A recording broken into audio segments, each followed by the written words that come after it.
La belleza es una de las realidades que hoy en día, más que nunca, con más fuerte resonancia, consigue impulsar el corazón del hombre.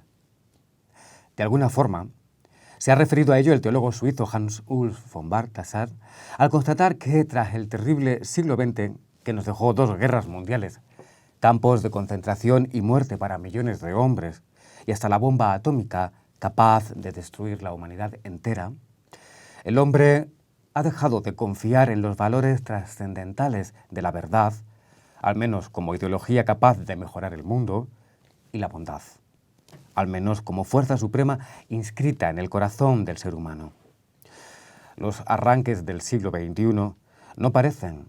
Tenemos un ejemplo en la terrible crisis de refugiados que estos días vive Europa, contradecir esta desazonadora constatación.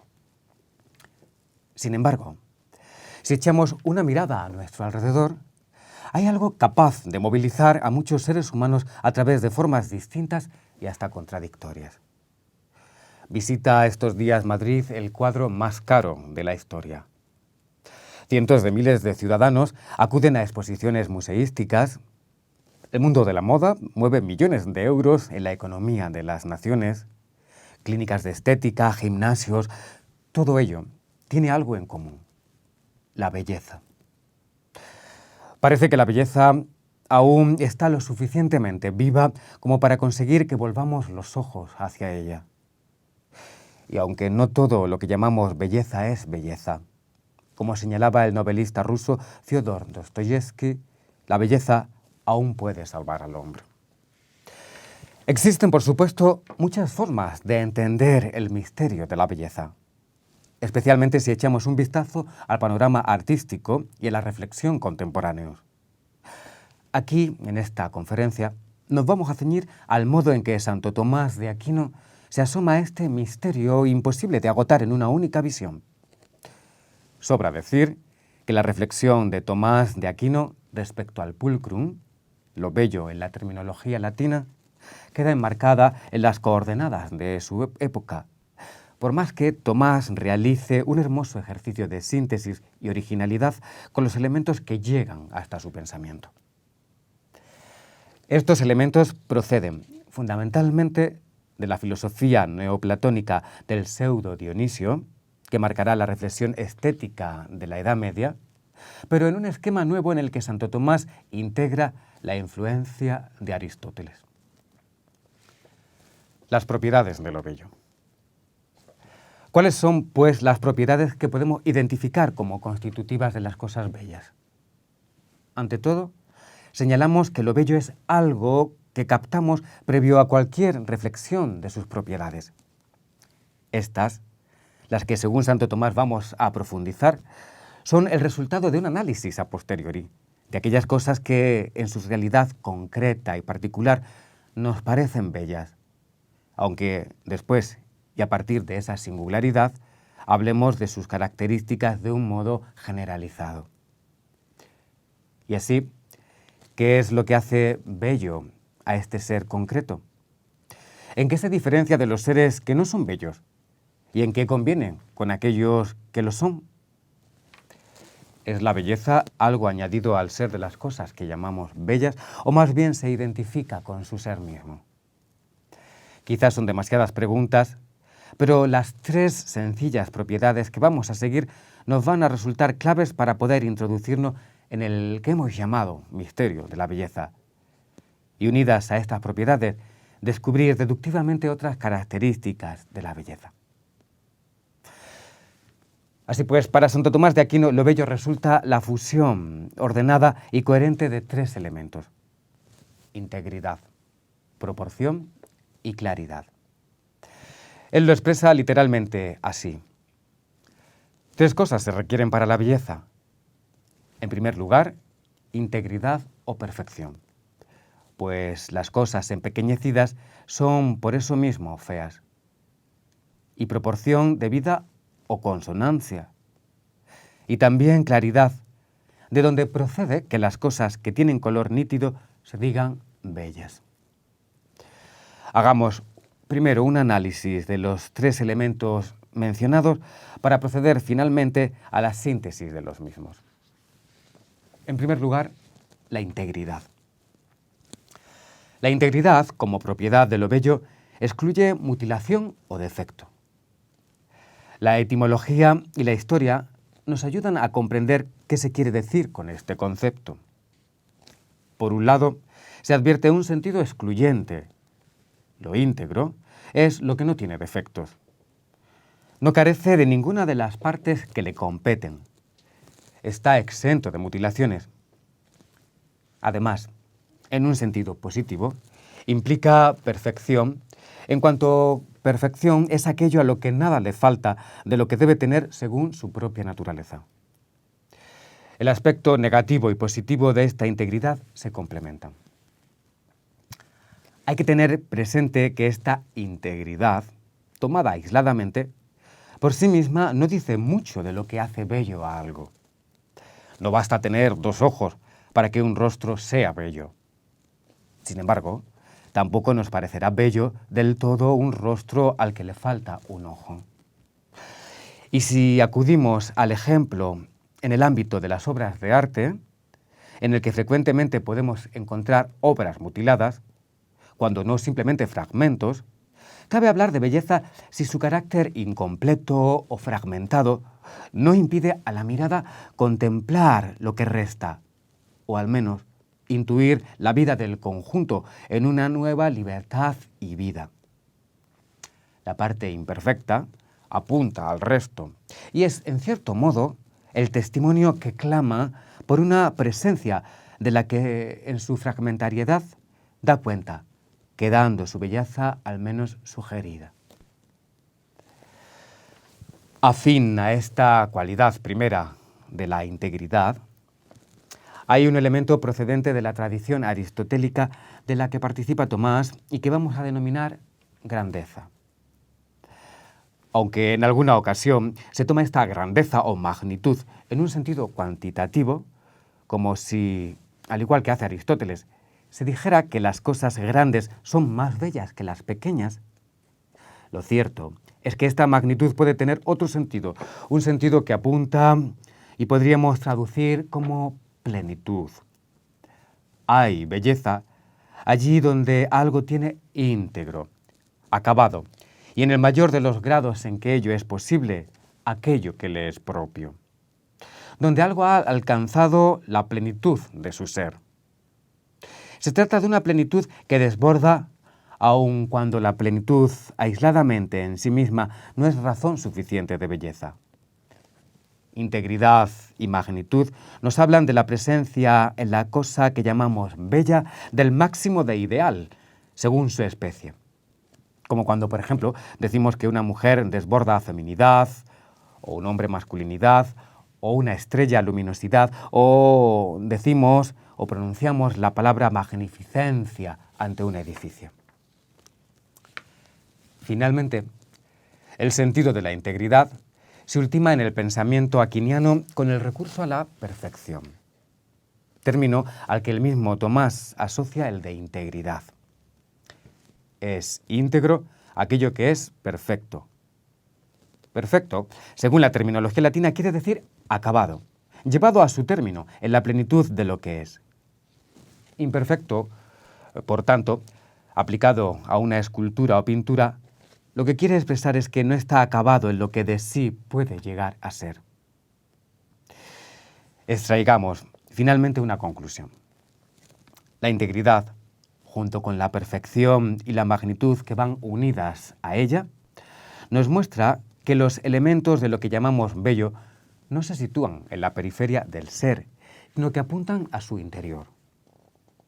El estar íntegra es una cualidad a la que aspira el ser de cada cosa.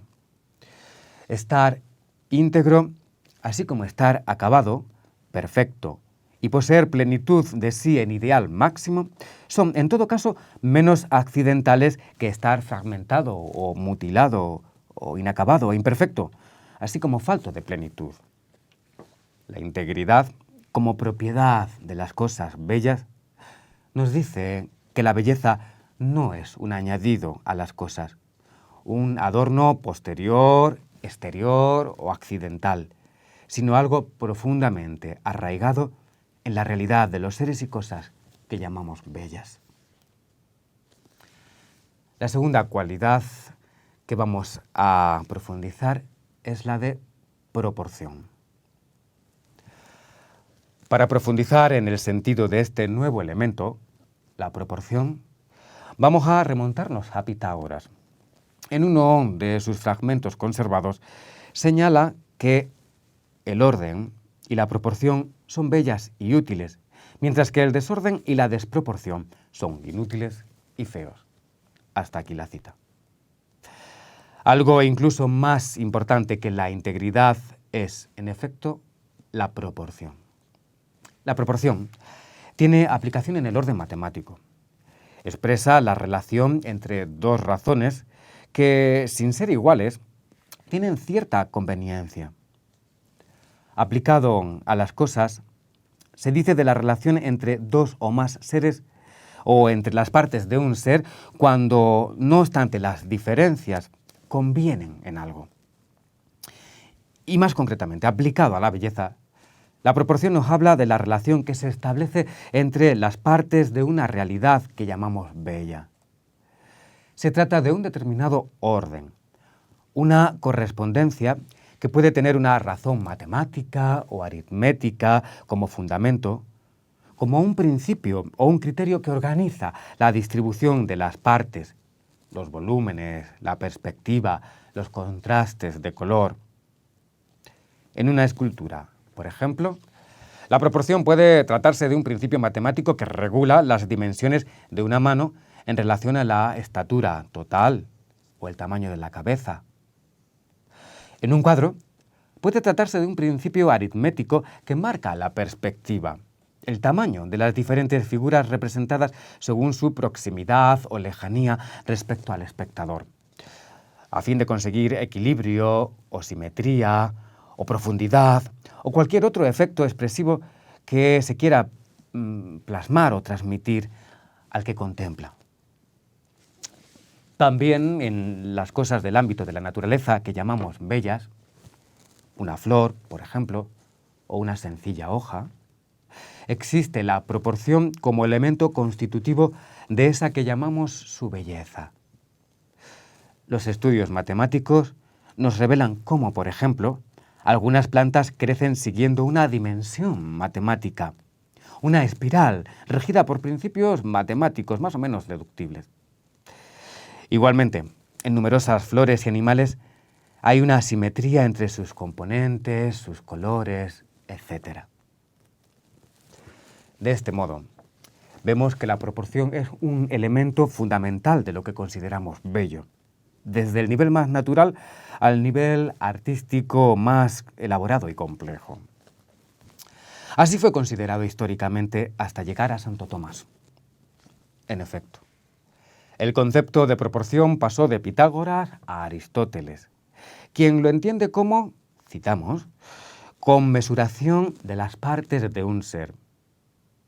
Para él, todas las bellezas que conocemos nacen de la medida y la proporción. La importancia de la proporción en Aristóteles es traída a Occidente por Boecio.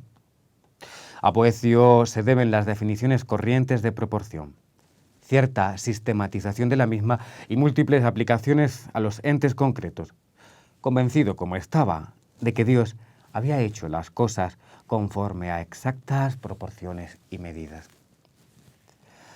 Para captar mejor el ámbito en el que históricamente se ha proyectado la proporción, vamos a acudir a categorías tales como simetría, armonía o ritmo. Ellas nos van a ayudar a descubrir aspectos que caen bajo esta propiedad de la proporción. La simetría.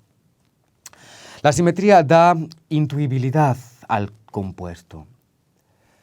Basta con una sola mirada para comprender un todo simétrico y situar en él cada una de sus partes. La perfecta simetría se da en la esfera. En los demás cuerpos se entiende a partir de un eje en torno al cual se distribuyen las partes. En el cuerpo humano es importante la simetría para que hablemos de belleza, pero igualmente en muchos animales, en plantas, En el arte también, aunque por supuesto no hablamos en ningún caso de simetría matemática, sino de la necesaria disposición acompasada de las partes en torno a un eje que puede de suyo variar. Y no hace falta decir que no es indispensable la simetría, pues puede existir otra forma de proporción que ordene y enlace los diversos elementos, especialmente en el ámbito del arte contemporáneo. La armonía. La armonía tiene en origen una aplicación musical, en cuanto a acorde de sonidos. Los medievales la llamaron consonancia, que es precisamente el término que utiliza Santo Tomás como equivalente de la proporción de forma expresa en el texto anteriormente citado. La consonancia tiene usos análogos. Se da armonía o consonancia en el universo y en cada uno de los seres cuando la diversidad se rige por una ley o principio unificante. Al considerarla en la belleza sensible, puede revestir infinidad de modos. Por ello puede hablarse de belleza cuando los distintos elementos de una realidad se organizan entre sí a través de la armonía como principio que unifica sus diversidades, respetándolas, pero haciéndolas entrar en relación con el resto de elementos que conforman alguna cosa bella. Se trata de una relación, una proporción, que permite combinar y unificar elementos diferentes según múltiples formas. Pensemos, como es lo más elemental, en una sinfonía. Las distintas voces, tonalidades o instrumentos quedan compactadas en una unidad armónica bella sin tener que dejar de ser ellas mismas. Es más, tal diversidad de voces y melodías o de instrumentos es necesaria y requerida para la belleza, la complejidad, la profundidad expresiva de esta sinfonía. El ritmo.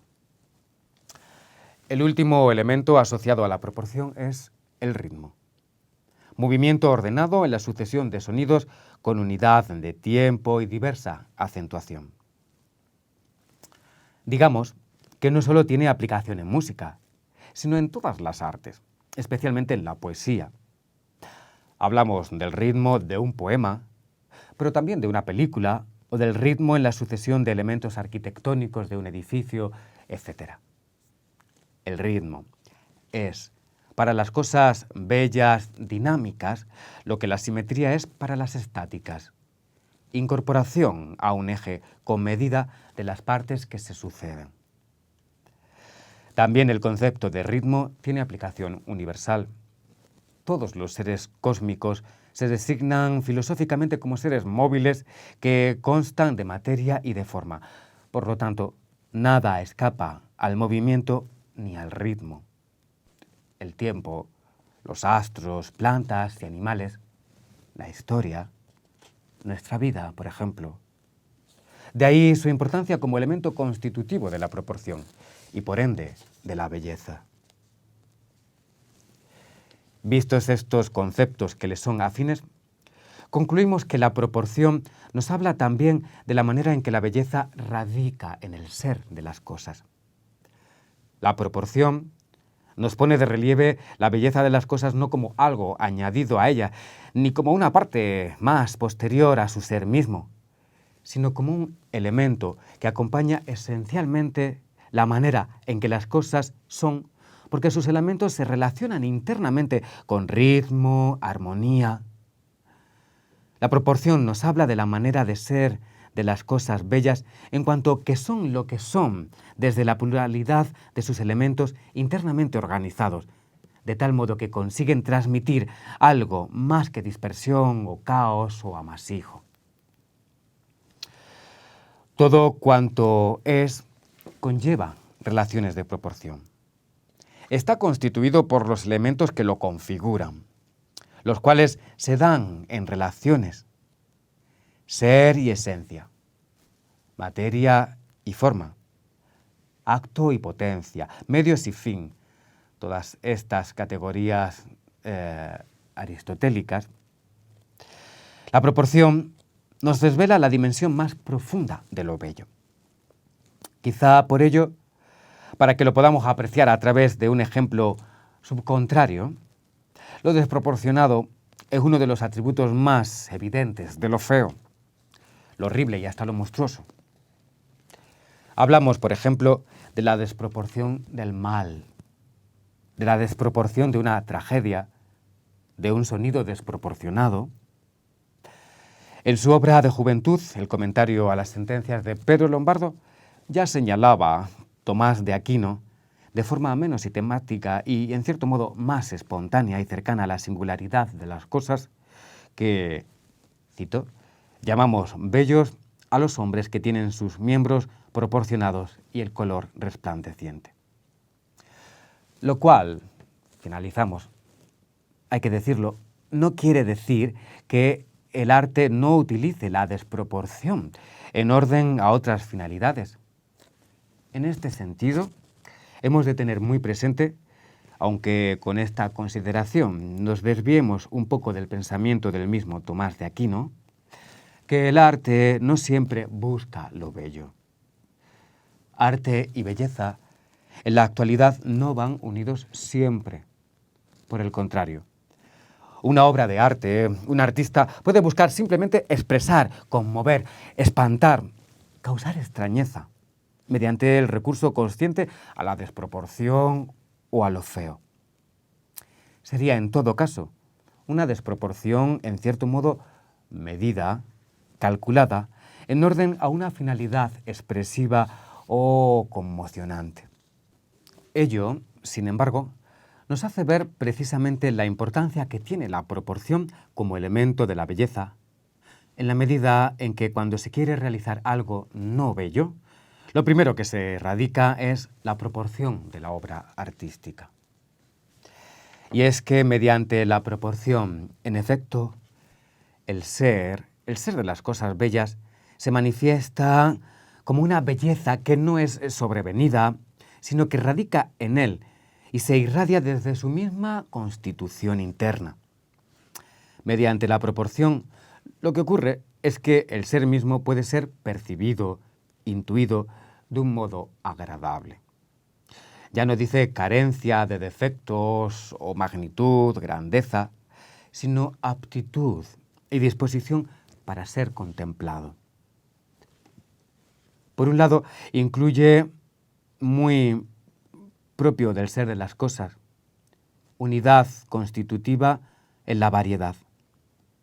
Por otro, apunta a la aptitud manifestativa, del lado de la realidad del objeto bello, o contemplativa, si nos ponemos en el lado del sujeto que contempla.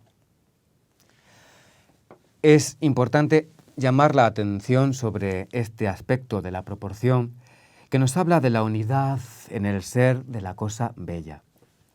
En efecto, mediante el atributo de la proporción, encontramos una manera por la cual el hecho de estar configurado por elementos diferentes, que incluso pueden ser dispares o contradictorios, no impide que algo sea bello. Antes, todo lo contrario. La proporción requiere la pluralidad de elementos, y en esa pluralidad y por esa pluralidad, no a pesar de ella, sino desde ella, hace posible y hace manifiesta la belleza. Lo cual nos conduce a señalar que la proporción no se manifiesta de un modo equívoco o unívoco, sino análogo.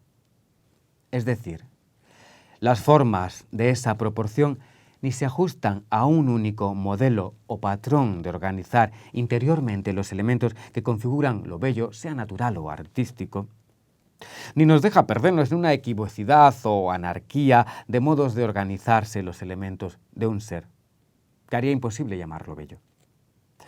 Un modelo univocista o totalitario de modos de organizar lo bello, o un modelo exclusivista, en realidad haría imposible hablar de belleza en tantas cosas y formas y seres y realidades en las que la contemplamos. Y por otro lado, no cualquier manera de organizarse los elementos de un ser dan lugar a belleza en él. Hay pluralidad en la manera de ser bello y a la vez las maneras de organizarse los elementos de un ser pueden ser bellas sin reducirse a un patrón inmóvil y fijo o exclusivo. Y finalmente, la tercera característica de las cosas bellas en el pensamiento de Santo Tomás es la claridad. Integridad y proporción no son los elementos definitivos de lo bello para Santo Tomás. Se reclama un principio que muestre la raigambre de la belleza de las cosas en el ser y la manifieste. Tal es la claridad. Para hablar de esta propiedad de la belleza, la claridad, hemos de introducirnos en un contexto mayor que atraviesa todo el medievo y se intensifica en el siglo XIII, el siglo de Tomás. Nos referimos a este contexto llamándolo la estética de la luz. Ya en el siglo V, Dionisio Areopagita se hacía esta pregunta. ¿Y qué decir de los rayos del sol? La luz procede del bien y es su imagen. Se alaba al bien llamándole luz. La luz procede del bien y es una imagen de lo bueno. Y así, el bien también se alaba con el nombre de luz. Fin de cita. La influencia del pseudo Dionisio fue considerable en toda la Edad Media. De distintas maneras, compara él el bien proveniente de Dios con la luz del sol que a todo viviente ilumina, crea, da vida y les deja participar de ese modo en el bien. Desde la dispersión y el aislamiento, el bien reconduce el mundo hacia la unidad y por eso es, como la luz, anhelado por todo ser sintiente. Por esta razón, Dios no es solo llamado bueno, sino también bello. Y ciertamente en sentido estricto, puesto que toda belleza de este mundo es meramente un reflejo de la divina. La única belleza verdadera y perfecta para los autores medievales. La belleza divina es la luz que ilumina el mundo y por ello la fuente y arquetipo de todo lo bello. Desde su más temprano comentario a las sentencias de Pedro Lombardo, encontramos en Tomás de Aquino la influencia de este pensamiento del pseudo Dionisio relacionando luz y belleza. De hecho, esta relación entre Dios, luz y belleza atraviesa toda la Edad Media, dejando una abundante huella textual en diferentes autores, así como una acusada marca en el mismo estilo arquitectónico hacia el que va evolucionando el arte medieval. Sí, porque a pesar de que Dios mismo no era visible, había algo en el ámbito de lo que se podía experimentar sensiblemente que era semejante a su ser, la luz. Por ello, todo lo que expresase en especial medida el carácter de la luz, todo lo claro, colorista, reluciente, los materiales brillantes, era considerado como bello. Evidentemente, se trata de un elemento de la belleza que tiene, por lo dicho, una estrecha referencia teofánica. La claridad, como elemento de la belleza, nos remite a ese componente según el cual lo bello irradia algo divino, nos acerca a Dios, nos manifiesta analógicamente algo de Él. En este sentido, podemos pensar en la luminosidad, los amplios vanos y espacios transitados de luz en una catedral gótica. La misma profusión de vidrieras coloristas era una plasmación directa de ese ideal según el cual la luz representa y se asemeja a la divinidad. Más aún, nos la hace presente analógicamente. En la plenitud de las cosas bellas se descubre la huella de la divinidad precisamente y con más intensidad que a través de los demás elementos de lo bello por medio del atributo de la claridad. La belleza visible, así por la luminosidad, nos remite a Dios como su artífice, como el creador de un mundo que es esencialmente bueno. De esa su bondad, la belleza es manifestación en el universo mental de Tomás de Aquino. Ser bello significa iluminar algo, abrir los ojos del observador mientras saca a la luz una realidad superior. Ser bello significa manifestar algo, a saber, la actividad de un Dios que establece un orden. Cada cosa bella se manifiesta como gobernada por un orden, algo que unifica de manera armónica la unidad y la diferencia.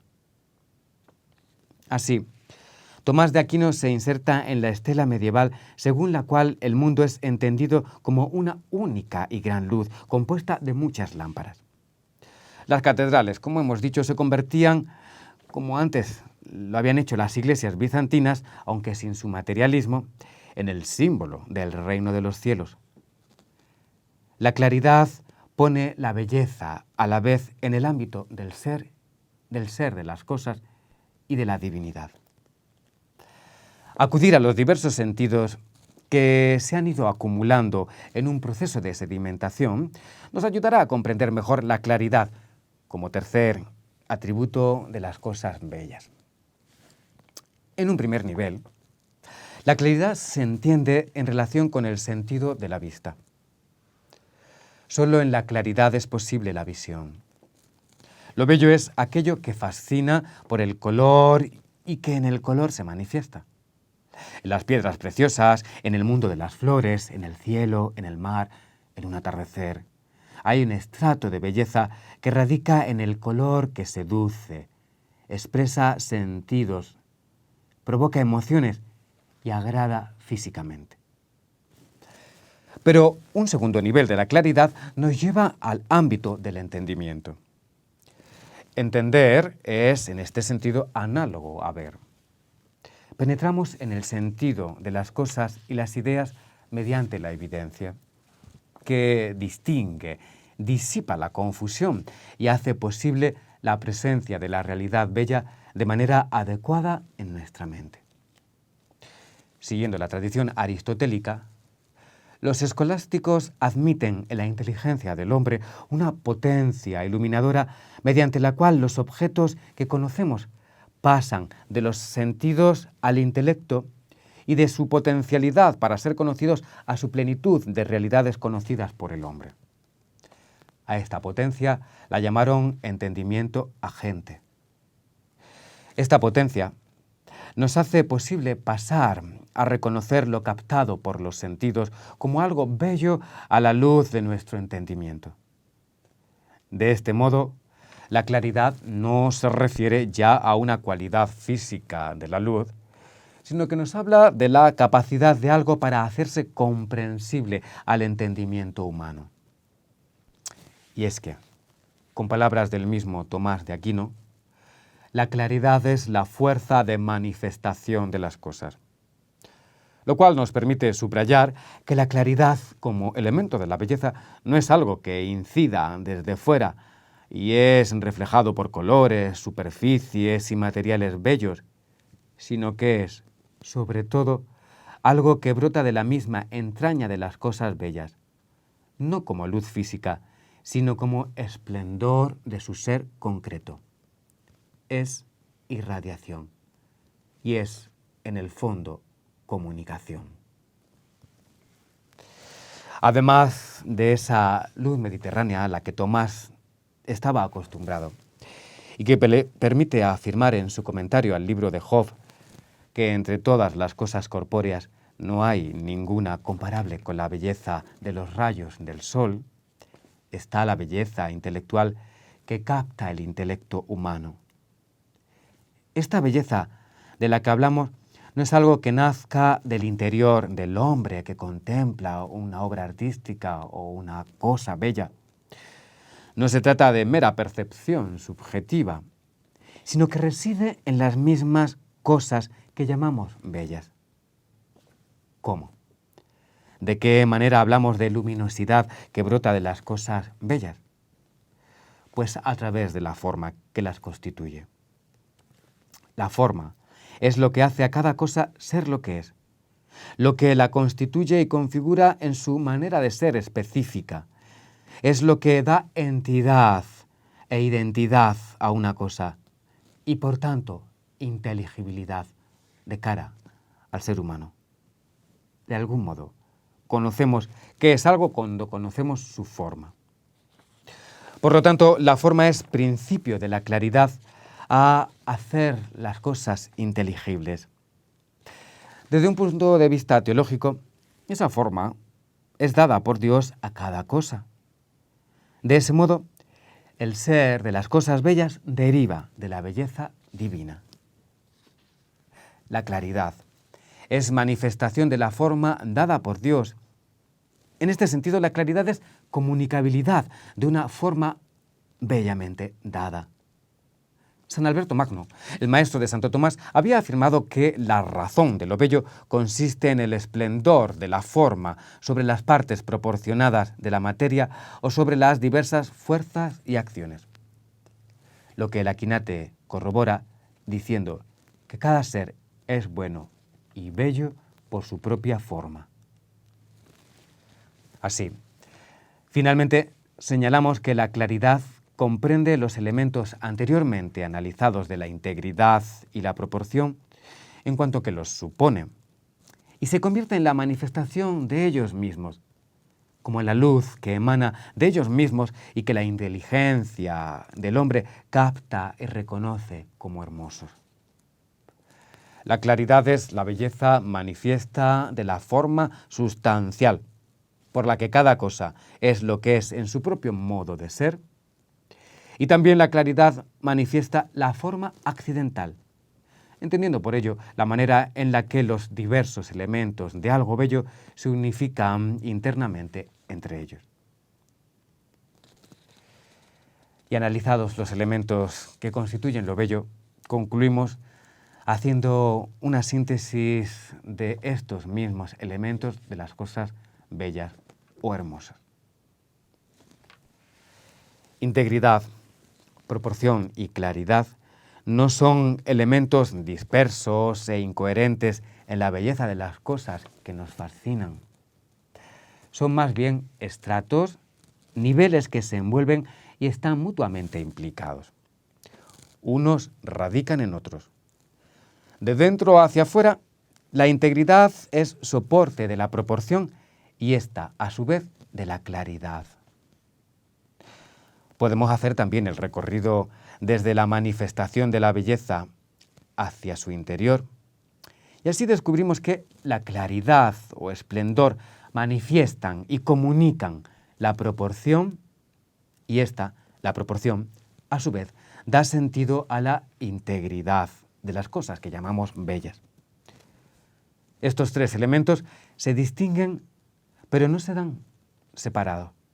Se unen, pero no se confunden. El orden de nuestra percepción es de fuera hacia adentro, de la integridad a la proporción y de ambas a la claridad. Pero el orden del ser es inverso. La forma constituye y dispone las partes proporcionadas, perfectas, de modo que sobre ellas resplandece su gloria y su poder de fascinación. Finalicemos con un ejemplo. Pensemos en un rostro bello.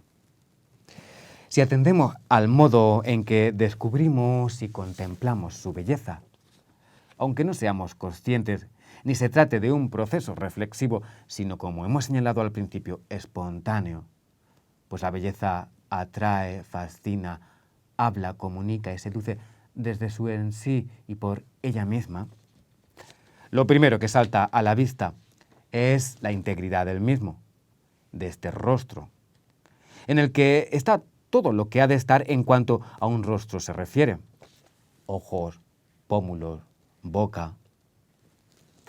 En segundo lugar, advertimos y admiramos la proporción armónica con la que los elementos de este rostro están dispuestos. Sus dimensiones, de las que importa no el tamaño, sino la relación y proporción en referencia a las demás partes del rostro, la distancia armónica entre ellas, la simetría, etc. Finalmente, desde la proporción de los miembros íntegros de este rostro, descubrimos una forma, un esplendor que irradia desde dentro, que todo lo armoniza desde la peculiaridad de ese mismo rostro y se abre paso, comunicando algo hermoso a nuestra percepción sensible y a nuestra inteligencia. A nuestros ojos, esa claridad se percibe como comunicación, fuerza de atracción, belleza y hasta elevación. Nos remite a algo más, nos saca de nosotros mismos, establece un lazo de armonía, de placer y de sentido que no nos deja indiferentes. El misterio de la belleza nunca nos deja indiferentes. Como dijimos al principio, finalizamos recordando que desde Santo Tomás han surgido infinidad de maneras diferentes de acercarse a este misterio de las cosas bellas. No olvidemos que un misterio, y el de la belleza lo es en todo su potencial, siempre suscita lecturas diferentes sin agotarse, más bien enriqueciéndose en cada una de ellas. Pensemos, aunque parezca un ejemplo trivial, en la modelo cuya carencia de un brazo es suplida por un brazo biónico que estos días triunfaba en el mundo de la moda. Aunque en este ejemplo trivial podemos hablar de algo que va más allá del ámbito de la mera belleza, pensar en formas de belleza diferentes que no dejan de ser belleza, sino que ensanchan las dimensiones de lo bello del pulcro, es posible. Aún en estas nuevas formas de belleza, en la que podríamos hablar de la carencia de uno de sus elementos constitutivos, como es el de la integridad, aún en estos ejemplos, decimos, el pensamiento de Santo Tomás continúa mostrándose fértil y vigente.